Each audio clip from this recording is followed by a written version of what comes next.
سر تو اب یہ ٹورڈ سے اینڈ اب مجھے بتائیے گا عرفان سلیم صاحب کہ اب یہ تو معاملہ ہو گیا، آپ کو خرم ذیشان صاحب نے کاغذات نامزدگی واپس نہیں لیے نا، اور آپ نے لے لیے.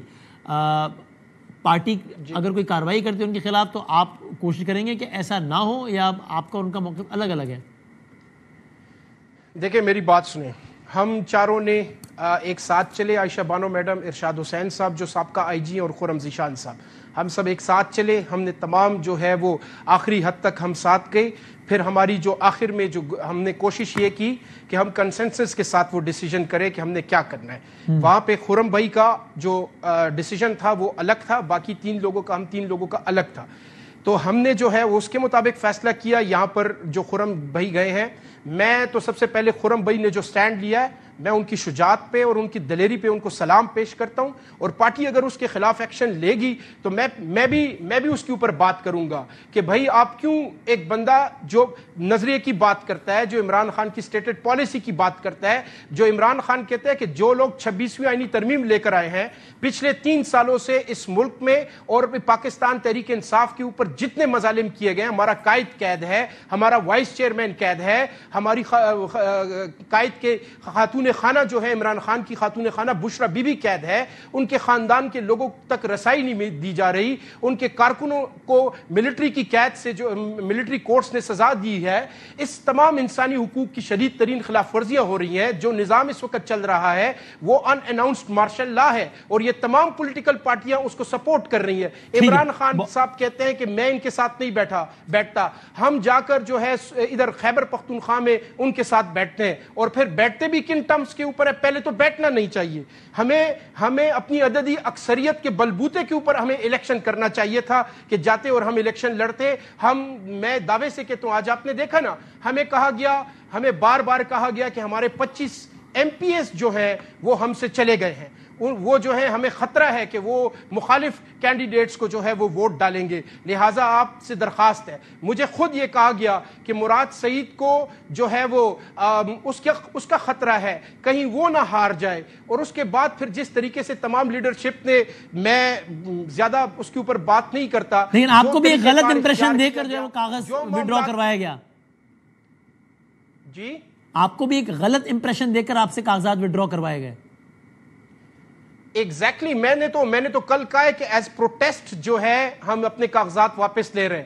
میں نے تو کہا ہے کہ ہم جو ہے جو آپ یہاں پہ عمران خان کی جو پالیسی ہے سٹیٹڈ اور عمران خان کا جو نظریہ ہے اس کے خلاف آپ یہاں پہ جو کام کر رہے ہیں اس کے حق میں تو ہم نہیں ہے. ایز جو کل میں نے کہا ہے میں اس کے اوپر آج بھی کھڑا ہوں کہ ہم نے ایز پروٹیسٹ اپنے کاغذات واپس لیے ہم نے. اور ابھی میں ایک بات دوسرا دیکھیں نا، یہ کہتے ہیں کہ عمران خان صاحب نے کہا کہ انہوں نے یہ فیصلہ کیا. چلے جی، ہم تھوڑی دیر کے لیے آپ کی بات مان لیتے ہیں کہ عمران خان صاحب نے یہ کہا. عمران خان صاحب نے کہا کہ خیبر پختونخوا میں جو ڈرون حملے ہو رہے ہیں اس کے خلاف آپ ایف آئی آر درج کریں. آپ نے درج کی. عمران خان صاحب نے کہا کہ 9 مئی کے حوالے سے اپنے صوبے میں جوڈیشل کمیشن یا انکوائری کمیشن. یہ چارج شیٹ سیف صاحب کے خلاف نہیں تو گنڈاپور صاحب کے خلاف ہے نا چارج شیٹ. پھر تو سیدھی بات ہے نا عرفان سلیم صاحب. دیکھیں، میں سیف کی بات تو میں تو اس وقت جو صوبائی حکومت کی پالیسی اختیار کی ہوئی ہے میں تو اس کے اوپر بھی بات کروں. اور اس حکومت کے سربراہ کا نام علی امین گنڈاپور ہے، بیرسٹر سیف تھوڑی ہے. 8 فروری کو ہمارے اس پشاور میں 8 صوبائی اسمبلی کے سیٹیں اور ایک قومی اسمبلی کی سیٹ ہم سے چھینی گئی بزور طاقت اور بزور بندوق. اس کے حوالے سے آج تک عمران خان صاحب نے کہا کہ آپ بنائیں انکوائری کمیشن یا جوڈیشل کمیشن، آج تک اس کے اوپر کچھ بھی نہیں ہوا. Sir thank you very much, بہت شکریہ سر. میں بہت شکریہ. ظفر اقبال ہمارے کورسپونڈنٹ سے ہمارا ہو گیا رابطہ، ان کے بعد آج کا ذرا دن کا احوال کیا رہا ووٹنگ کا اس حوالے سے بتانے کچھ. ظفر آپ کو میری آواز آ رہی ہے؟ السلام علیکم. جی وسیم جی بتائیے گا ظفر، یہ کیا آج کا پولنگ کا حوال کیا رہا، کیا خبر ہے اس حوالے سے؟ جی بالکل، آج اگر ہم دیکھیں تو پورے دن پولنگ کا عمل انتہائی پرامن اور اسموتھ طریقے سے رہا. کیونکہ اگر ہم دیکھیں کہ حکومت اور اپوزیشن کے درمیان جو معاہدہ ہوا تھا، آج اس معاہدے کی نگرانی وزیر اعلیٰ کے پی علی امین گنڈاپور اور جو اپوزیشن لیڈر ہے ڈاکٹر عباد اللہ، وہ دونوں مل کے کر رہے تھے. اور ہماری اطلاعات کے مطابق دونوں آج اسمبلی سیکریٹریٹ کے ایک ہی آفس میں بیٹھے ہوئے تھے اور ان کے ساتھ جو اپوزیشن کے امیدوار تھے حکومتی وہ بھی ساتھ میں موجود تھے. تو وہ سارا دن مطلب کہ اس پروسیس کی نگرانی کرتے رہے اور آخری ووٹ آج جو اس پروسیس کا تھا جو کہ تقریباً شام کوئی 5:15 بجے کے لگ بھگ پول ہوا, تو وہ بھی وزیر اعلیٰ کہتی علی امین گنڈاپور نے آخری ووٹ پول کیا تھا, حالانکہ وہ سب سے پہلے اسمبلی سیکریٹریٹ آ چکے تھے, یہاں پر موجود تھے, لیکن آخری ووٹ انہوں نے آج پول کیا. تو یہ پورے دن کا پروسیس. لیکن اگر اس کے بعد ہم دوسری طرف دیکھیں تو جو پروسیس تھا اس میں کافی شکوک و شبہات نے جنم لیا ہے, کیونکہ ہماری جو بات ہوئی حکومتی اور اپوزیشن اراکین سے, ایون کہ ایک ایم پی اے جو کہ پاکستان تحریک انصاف یہ حکومتی ایم پی اے ہے, ان سے میری بات ہوئی تو میں نے کہا یار کیا صورتحال ہے, ووٹ کا کیا کیا ہے؟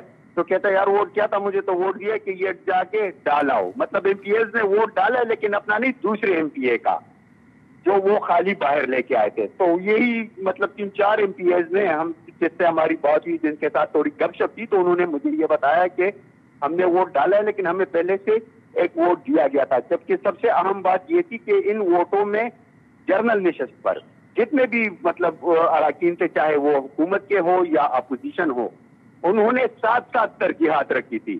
اگر اپوزیشن کے تھے تو ان کے پہلے 3 ترجیح اپوزیشن کے امیدوار تھے, جبکہ 4, 5, 6, 7 نمبر پر پھر حکومتی امیدوار تھے.